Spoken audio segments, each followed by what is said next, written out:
I am chosen, not forsaken. By your grace, my path is taken.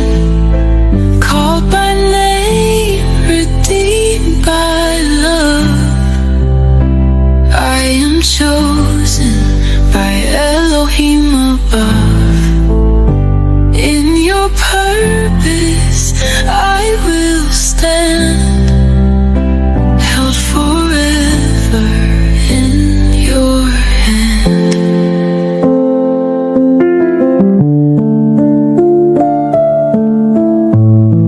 It is so wonderful to be in the presence of God. प्रभु की उपस्थिति में रहना कितनी खुश बात है। You know, the Bible says, not by might, not by strength, but by the power of His Holy Spirit. प्रभु का वचन कहता है कि अपने बल से, अपने ताकत से नहीं, केवल तेरी आत्मा के द्वारा। You know, I was doing a study before we getting into communion service. प्रभु के मेज में जाने से पहले मैं कुछ अध्ययन कर रहा था And it gave me a real insight about the Lord's table. और प्रभु के मेज के बारे में मुझे एक बड़ी अच्छी अंदरूनी दृष्टि मिली। You know, when Jesus, before he was betrayed, और यीशु मसीह को से पहले you know, Jesus called all his disciples to the upper room for the last supper. यीशु ने अपने सारे चेलों को ऊपर के कमरे में बुलाया उस भोजन के लिए, अंतिम भोजन के लिए।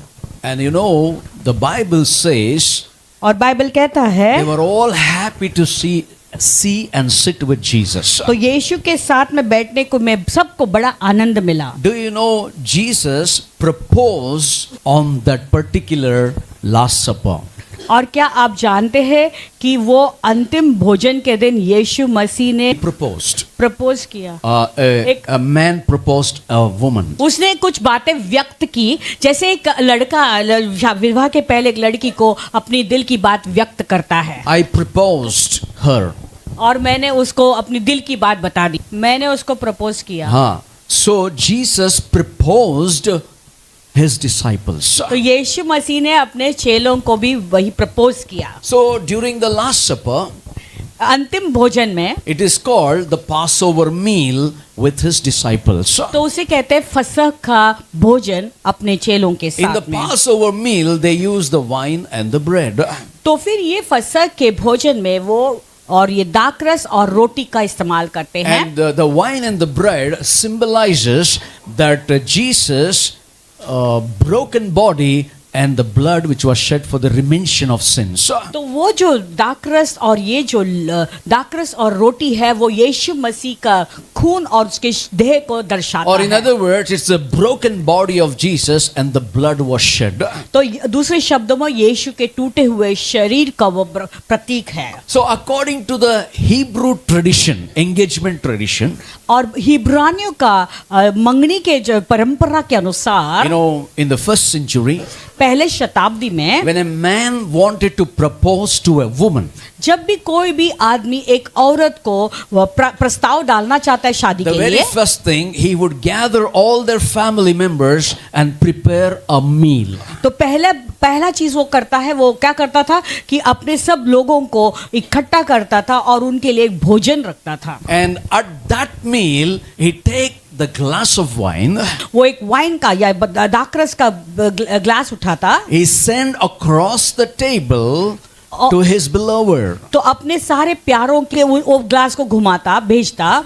Hallelujah, are you getting this? At the meal that he had prepared to propose, तो जो वो खाना उन्होंने रखा था जिस पे उसने वो प्रस्ताव रख रहा था, he takes a glass of wine, वो एक दाखरस का ग्लास लेता है, प्याला लेता he है, sent across the table to his beloved. तो अपने सारे प्रियों को वो कटोरे को भेजता है। And when the glass of wine that comes to the beloved, और जब वो अपने प्रियों के हाथ में वो दाखरस का प्याला आता है, if she accept the proposal, और जब वो लड़की अगर उसको प्रस्ताव को स्वीकारती है, मानती है, she would take a sip of that wine.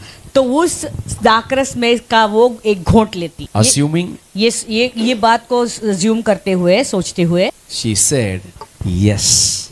कि उसने हाँ कहा है। This is the picture of Hebrew ceremony of engagement. तो ये जो चित्र है हिब्रानी लोगों का मंगनी का सेरेमनी जो है ऐसे रखते हैं। And Jesus did the same thing.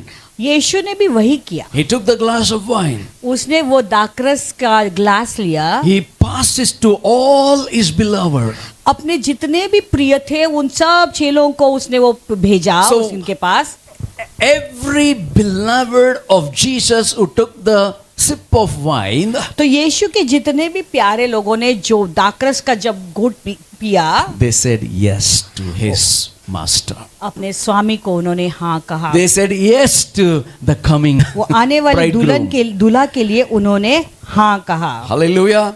Meaning, in other words, in the Hebrew engagement, यानी दूसरे शब्दों में हिब्रानियों का जो मंगनी है, it symbolizes its covenant that he is going to lay down his life to his beloved. ये जानते हो इसका मतलब क्या है? कि वो कहना चाहता है कि मैं मेरे प्रिय को अपना पूरा जीवन वाचा देता हूँ। It is a covenant that he laid down to his life to her. वो एक वाचा करता है कि मैं अपने प्रिय के लिए अपना जीवन जो है न्यौछावर करता हूँ। Come on, somebody say amen.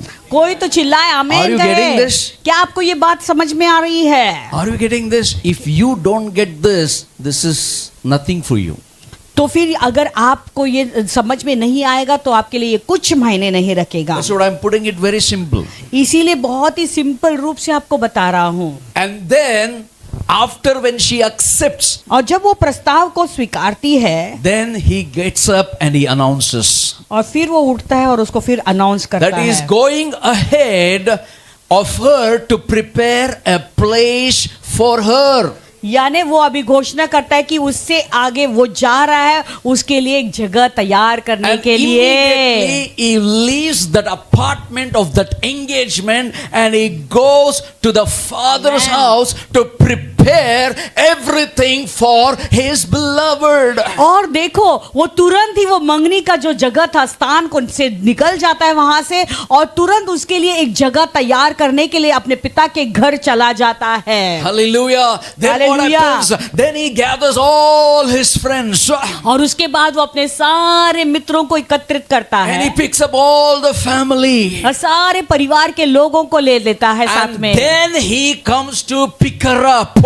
और उसके बाद वो उस दुल्हन को लेने जाता है And then there would be a big wedding ceremony. और उसके बाद वहां पे एक बड़ा शादी का समारोह होता And है there is going to be a big wedding celebration. और वो शादी का जश्न बहुत बड़ी रीति से मनाया जाता है। But the point is, लेकिन कहने का मतलब she ये doesn't know when his beloved, which hour, which time he is going to come. और इसे पता नहीं है कि उसकी जो प्रिय है वो किस घड़ी और किस समय आएगी। Hallelujah. But she would be getting ready and ready and ready and ready for waiting for the coming of his bridegroom. यानी लेकिन वो अपनी तैयारी करते रहती है अपने दूल्हे के इंतजार में। Hallelujah. But the beloved is ready, getting ready, so much ready, waiting for his beloved is going to come. और लेकिन वो जो है प्रिय जो है वो तैयार हो रहा है, रुका हुआ है कब मेरा अति प्रिय आएगी। Hallelujah. Are you getting this? क्या आप लोग इस बात को समझ रहे हैं?